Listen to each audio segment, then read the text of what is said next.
So, hello everyone, my name is C. Ankur Mehrotra.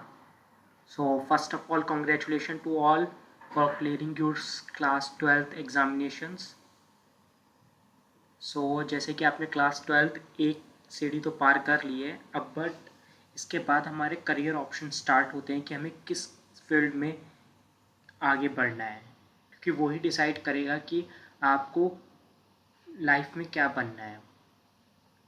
तो ये basically अगर आपने कॉमर्स स्ट्रीम ली है या फिर साइंस स्ट्रीम ली है, दोनों के लिए मैं करियर ऑप्शन बताऊंगा कि क्लास 12 के बाद आपके पास कौन कौन से करियर ऑप्शंस होते हैं और किस स्टेज पर आपको वो पहुंचाएंगे।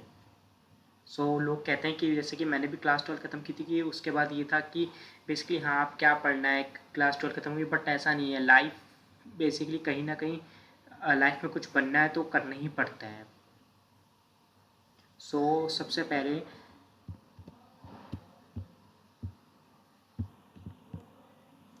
सबसे पहले मैं कॉमर्स स्ट्रीम से जिन बच्चों ने क्लियर किया है उनके लिए करियर ऑप्शंस बताऊंगा। सबसे पहला कोर्स आता है चार्टर्ड अकाउंटेंट का कोर्स। तो बेसिकली ये 4 से 4.5 साल का कोर्स होता है।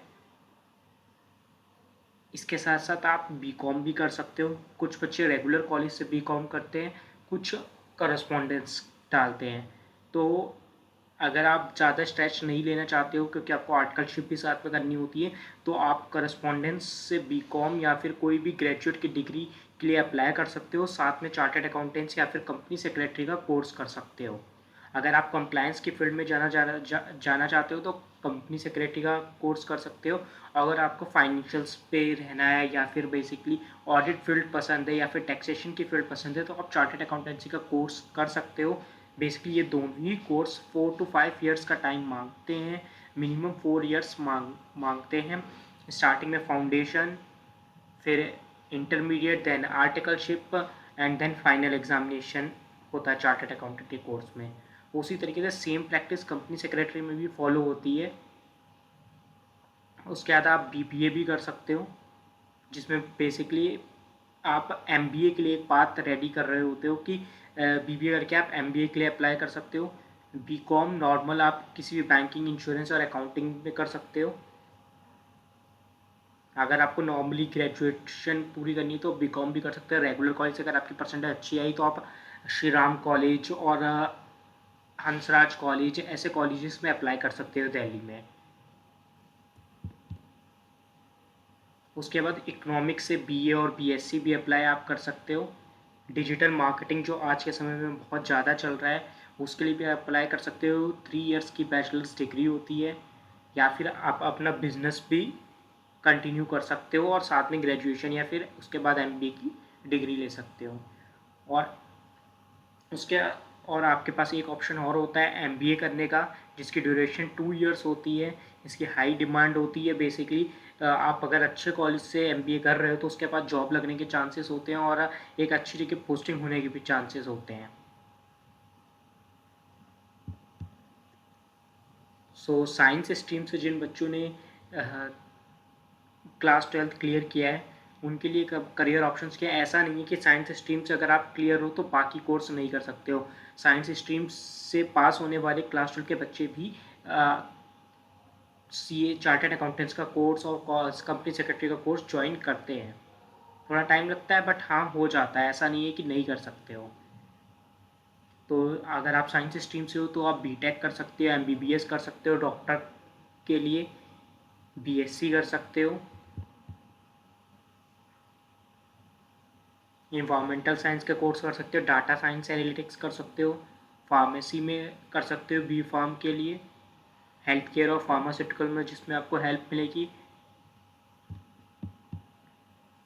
उसके साथ ही साथ अगर आप ये कोई कोर्स कर रहे हो, अगर आप चाहे कॉमर्स स्ट्रीम से चाहे साइंस स्ट्रीम से निकले हो, बट उसके साथ साथ ना बहुत सी चीज़ें मैटर करती हैं, जैसे सॉफ्ट स्किल्स, जैसे कम्युनिकेशन या फिर टीम वर्क, प्रॉब्लम सॉल्विंग कैसे हो, आप किसी भी सिचुएशन को कैसे हैंडल करते हो, वो बहुत मैटर करता है। आप क्लास 12 भी क्लियर कर चुके हो, आप उसके साथ साथ कोई और भी कोर्स कर रहे हो तो उसके साथ अपनी एक्सेल पे काम करना या फिर थोड़ा बहुत ऑनलाइन नेटवर्किंग बनाना बहुत मैटर करता है आने वाले समय में। टेक्निकल स्किल्स है, जैसे जैसे कि मैंने बताया, ये एक्सेल हो गया या फिर अकाउंटिंग हो गया, डिज़ाइनिंग हो गया, फिर आपको पब्लिक स्पीकिंग आनी चाहिए। उसके बाद अगर आपको कोई लीड करने के लिए कोई चीज़ दे दी जाए तो आपके लीडरशिप स्किल्स डेवलप करनी चाहिए। आपको कोई इवेंट ऑर्गेनाइज कर रहे हो तो उससे आपकी लीडरशिप स्किल्स डेवलप होते हैं। या फिर कोई इंडस्ट्री या फिर कोई भी ऐसी आजकल बहुत सी बेसिकली एक्सेल पे वर्कशॉप्स होती हैं ऑनलाइन, आप उसे अटेंड कर सकते हो। उसके बाद अगर जो भी पाथ आज आप चूज़ करोगे ना वो 3-4 साल बाद रिजल्ट देगा आपको। तो कोई भी पाथ चूज़ करते समय ना बहुत ध्यान से हमें सोचना चाहिए कि हमें आगे जाके लाइफ में करना क्या है।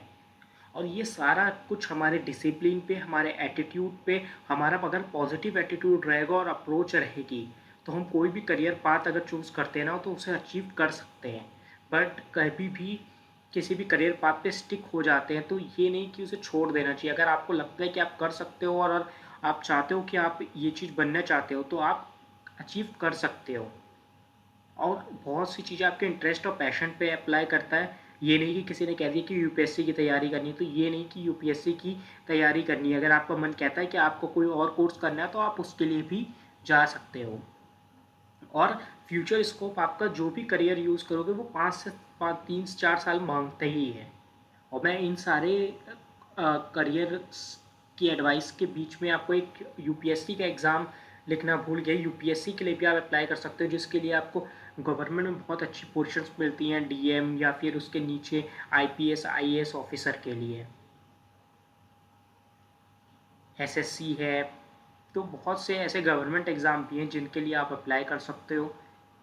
और इसके अलावा आपको कोई भी एडवाइस चाहिए हो, कुछ भी चाहिए हो तो आप कमेंट्स में लिख सकते हो। सीए कोर्स के बारे में कोई जानकारी चाहिए हो तो आप लिख सकते हो। Thank you so much. All the best for your future.